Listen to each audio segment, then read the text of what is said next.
देखिए बच्चों, अगली जो रिएक्शन है वो है बेटा रेडॉक्स रिएक्शन। कौन सी है? Redox reaction. ठीक है बेटा। अब रेडॉक्स रिएक्शन के अंदर क्या होता है बेटा?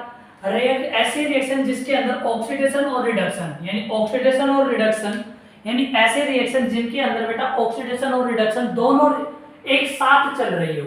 क्या हो रही है बेटा? एक साथ चल रही हो। ठीक है। अब इस रिएक्शन को समझने के लिए हमें ऑक्सीडेशन और रिडक्शन का मतलब पता होना चाहिए। ठीक है। यानी कि ऐसे रिएक्शन जिनके अंदर बेटा ऑक्सीडेशन और रिडक्शन दोनों क्या चल रहे हो बेटा? साथ चल रहे हो, तो ऐसे रिएक्शनों को क्या बोलते हैं बेटा? Redox reaction. यानी दोनों ऑक्सीडेशन और रिडक्शन क्या चलेंगे बेटा? साथ चलेंगे। समझ गए मेरी बात बेटा? ठीक है। ये अपने रेडॉक्स रिएक्शन का एग्जांपल है, थोड़ा समझ लेंगे ना बेटा, थोड़ा समझेंगे, है ना? ओके। देखिए, ऑक्सीडेशन क्या होता है बेटा? ऑक्सीडेशन होता है एडिशन ऑफ ऑक्सीजन। ऑक्सीजन का जुड़ना क्या कहलाता है? ऑक्सीडेशन। और हाइड्रोजन का हटना क्या कहलाता है? ऑक्सीडेशन। रिडक्शन क्या होता है बेटा? हाइड्रोजन का जुड़ना और ऑक्सीजन का हटना क्या कहलाएगा? रिडक्शन। ठीक है बेटा।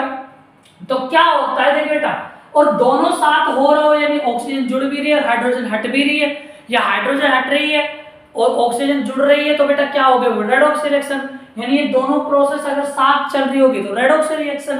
ठीक है। फिर बता देता हूं, ऑक्सीडेशन रिएक्शन के अंदर O2 जुड़ती है, हाइड्रोजन हटती है। रिडक्शन के अंदर हाइड्रोजन जुड़ती है और ऑक्सीजन हटती है। फॉर एग्जांपल देख बेटा, यहां पर कॉपर के साथ ऑक्सीजन जुड़ गई ना बेटा, तो क्या हो रहा होगा बेटा? ऑक्सीडेशन। क्या हो रहा होगा बेटा? ऑक्सीडेशन। और एक चीज होती है बेटा ऑक्सीडाइजिंग एजेंट और एक रिड्यूसिंग एजेंट। इनको थोड़ा समझना। ऑक्सीडाइजिंग एजेंट को OH से लिखते हैं, रिड्यूसिंग एजेंट को RN। बेटा जिसका ऑक्सीडेशन हुआ है वो रिड्यूसिंग एजेंट की तरह बिहेव करेगा। यानी जिसका ऑक्सीडेशन होगा वो रिड्यूसिंग एजेंट की तरह बिहेव करेगा और जिसका रिडक्शन होगा वो ऑक्सीडाइजिंग एजेंट की तरह बिहेव करेगा। यहाँ कॉपर के साथ ऑक्सीजन जुड़ी है तो ऑक्सीडेशन हुआ है, किसकी तरह बिहेव करेगा? रिड्यूसिंग एजेंट की तरह। यहाँ देखिए कॉपर के साथ कौन है बेटा? ऑक्सीजन। और इधर कॉपर के साथ ऑक्सीजन नहीं है, तो कॉपर का क्या होगा बेटा? रिडक्शन। क्या होगा? रिडक्शन। किसकी तरह बिहेव करेगा? ऑक्सीडाइजिंग एजेंट की तरह। और इस हाइड्रोजन के साथ ऑक्सीजन जुड़ी है तो इसका क्या हुआ होगा बेटा? ऑक्सीडेशन। क्या हुआ होगा? ऑक्सीडेशन। किसकी तरह बिहेव करेगा? रिड्यूसिंग एजेंट की तरह। समझ गए मेरी बात बेटा? यहां से कॉपर से बेटा ऑक्सीजन हट गई है, रिडक्शन। और रिडक्शन होगा तो ऑक्सीडाइजिंग एजेंट। यहां इसके साथ ऑक्सीजन जुड़ी है बेटा तो ऑक्सीडेशन।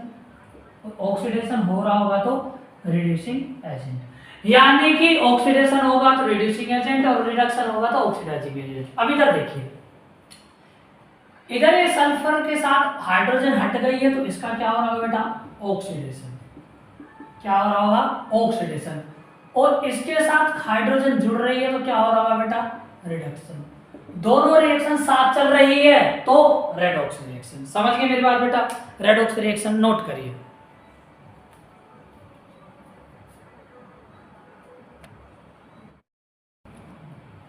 देख बेटा, हम कोरोशन के बारे में पढ़ेंगे। कोरोशन क्या होता है?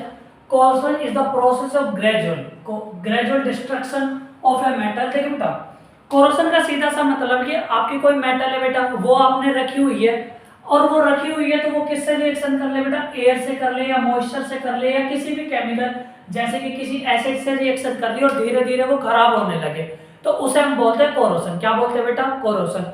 कोरोशन के अंदर क्या होता है बेटा? ग्रेजुअल डिस्ट्रक्शन होता है बेटा किसी भी मेटल के सरफेस का। हम नहीं कराते बेटा, ये एक स्पॉन्टेनियस रिएक्शन होती है, खुद ही होती है। आपने किसी भी मेटल को रखे हुए छोड़ दिया, वो एटमॉस्फेयर से एयर, मॉइस्चर, ये किसी भी एसिड वगैरह से रिएक्शन करके धीरे धीरे खराब होने लगती है, उसे क्या बोलते हैं बेटा? कोरोशन। क्या बोलते हैं? कोरोशन। ठीक है बेटा। कोरोशन हमारे पास दो तरीके का होता है। एक तो होता है रस्टिंग। रस्टिंग आयरन पर होती है। किस पर होती है बेटा? आयरन पर। और एक होता है टार्निशिंग। टार्निशिंग होता है कॉपर और सिल्वर के ऊपर। देखिए बेटा, आयरन क्या करता है बेटा? आयरन क्या करता है? ऑक्सीजन और मॉइस्चर से रिएक्शन करके क्या बना लेता है बेटा? Ferric oxide. क्या बना लेता है बेटा? Ferrous oxide. क्या बना लेता है? Ferric oxide. Ferric oxide. ठीक है बेटा। ये जो वाटर है बेटा, इस वाटर को बोलते हैं हाइड्रेटेड वाटर। क्या बोलते हैं बेटा, हाइड्रेटेड वाटर। और ये अपने रस्ट का फॉर्मूला है। जब आपने आयरन को देखा होगा कुछ टाइम के बाद उसे छोड़ देते हो तो उस पर जंग लग जाता है और वो रेडिश ब्राउन कलर का हो जाता है। किस कलर का हो जाता है, रेडिश ब्राउन। ठीक है बेटा। अब ये जो लेयर है बेटा, यानी लोहो पर जो ये लेयर लगती है उसे रस्ट बोलते हैं बेटा। ये नॉन स्टिकी होती है, नॉन स्टिकी, यानी जैसे रस्ट लगता है वो झड़ता रहता है बेटा। नॉन प्रोटेक्टिव होती है, कैसी होती है बेटा, नॉन प्रोटेक्टिव, यानी ये मेटल के सरफेस को प्रोटेक्ट नहीं करती है। ये अपने टार्निशिंग कॉपर और सिल्वर पर होती है। देखिए बेटा, ये कॉपर ऑक्सीजन, वाटर और कार्बन डाइऑक्साइड से रिएक्शन करके ये बना लेता है। इस जो लेयर है इसको पटीना बोलते हैं, यानी टार्निशिंग के अंदर जो लेयर बनती है उसे क्या बोलते हो बेटा, पटीना। क्या बोलते हो, पटीना। ठीक है बेटा। ये पटीना जो लेयर होती है बेटा, ये स्टिकी होती है, ये मेटल से चिपकी होती है और प्रोटेक्टिव होती है। कैसी होती है बेटा, प्रोटेक्टिव, यानी मेटल को प्रोटेक्ट करती है। आपने भी देखा होगा कॉपर पर एक ग्रीन कलर की कोटिंग हो जाती है, कुछ टाइम के बाद छोड़ दो, वो कॉपर की जो ग्रीन कलर कोटिंग है वो हटती ही नहीं है बेटा, वो उस पर चिपकी रहती है। तो अंदर वाला सरफेस एयर और मॉइस्चर को नहीं मिल पाता, तो अंदर वाला सरफेस प्रोटेक्ट रहता है, इसलिए इसको प्रोटेक्टिव लेयर भी बोलते हैं। नोट करिए बेटा फटाफट।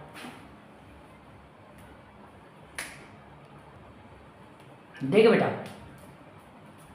अब अगर हम बात करें how to prevent corrosion, corrosion से कैसा बचा। देखिए बेटा, पहला, किसी भी मेटल है उसके ऊपर हम पेंट कर दे। क्या कर दे बेटा, पेंट कर दे। दूसरा, हम उस पर ऑयल लगा दे। क्या लगा दे बेटा, ऑयल। तीसरा बेटा, हम क्या कर सकते हैं बेटा, उस पर ग्रीस लगा सकते हैं। क्या लगा सकते हैं, ग्रीस। चौथा बेटा, एक और प्रोसेस है बेटा, गैल्वेनाइजेशन। क्या बोलते हैं बेटा,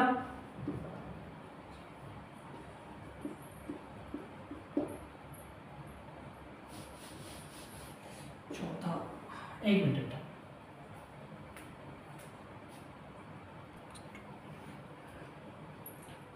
ठीक है। देखो, किसी भी मेटल पर हम पेंट कर सकते हैं, ऑयल कर लगा सकते हैं, ग्रीस लगा सकते हैं, ताकि मेटल का, देखो पेंट करेंगे तो मेटल का क्या है, पतली लेयर चढ़ जाएगी, ऑक्सीजन और मॉइस्चर से रिएक्शन नहीं कर पाएगी। ऑयल लगा देंगे तो उस पर मॉइस्चर नहीं डट पाएगी, ग्रीस लगा देंगे तो मॉइस्चर नहीं रुक पाएगा बेटा। और गैल्वेनाइजेशन प्रोसेस के अंदर किसी भी मेटल के ऊपर जिंक की एक लेयर चढ़ा दी जाती है। आप जब जिंक की लेयर चढ़ा दोगे तो मान लो ये आपकी मेटल है, ये आपने इस पर जिंक की लेयर चढ़ा दी, तो जिंक क्या है बेटा, मोर रिएक्टिव है, यानी कोरोशन कौन सी मेटल का होगा, भाई अंदर वाली मेटल को कांटेक्ट में नहीं है, कांटेक्ट नहीं होगी तो अंदर वाली मेटल क्या रहेगी बेटा, प्रोटेक्ट रहेगी। और कोरोशन किसका हो जाएगा, कोरोशन हो जाएगा जिंक का। किसका हो जाएगा बेटा, जिंक का। तो कौन सी मेटल खराब होगी, जिंक होगी, अपनी अंदर की बेटा बची रहेगी। तो एक प्रोसेस होती है गैल्वेनाइजेशन, जिस पर जिंक की लेयर चढ़ा देते बेटा, जिंक यहाँ पर त्याग करता है। ठीक है, ठीक है बेटा।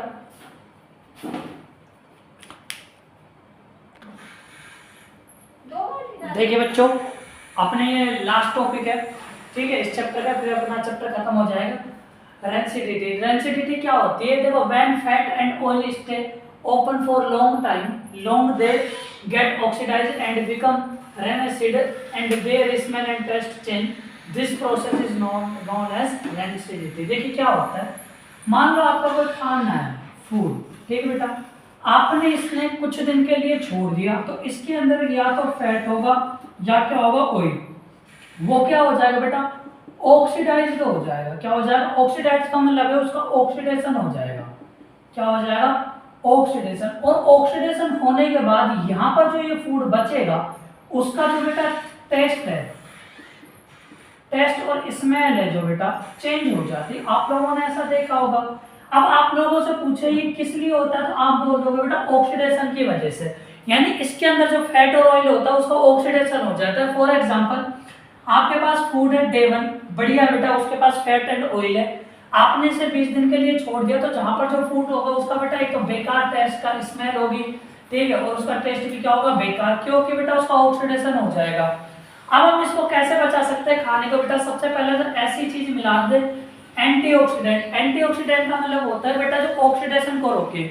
अगर ऑक्सीडेशन ही रुक जाएगा तो खाना खराब नहीं होगा, तो हम उसमें एंटीऑक्सीडेंट मिला सकते हैं, या नाइट्रोजन गैस भर देंगे। आपने चिप्स वगैरह का पैकेट देखे बेटा, उनके अंदर वो खराब ना हो इसलिए कौन सी गैस भरी जाती है, नाइट्रोजन गैस, या फिर हम किसी भी फ्रिज वगैरह का यूज कर सकते हैं। ठीक है बेटा, तो अपना यहाँ पर चैप्टर कंप्लीट हो जाता है बेटा। आपको कोई भी डाउट हो, या आपको कुछ पूछना हो चैप्टर से रिलेटेड, या आपको किसी नए टॉपिक की वीडियो चाहिए हो बेटा, तो आप लोग मुझे मैसेज वो कमेंट बॉक्स में बता देना बेटा। ठीक है, थैंक यू।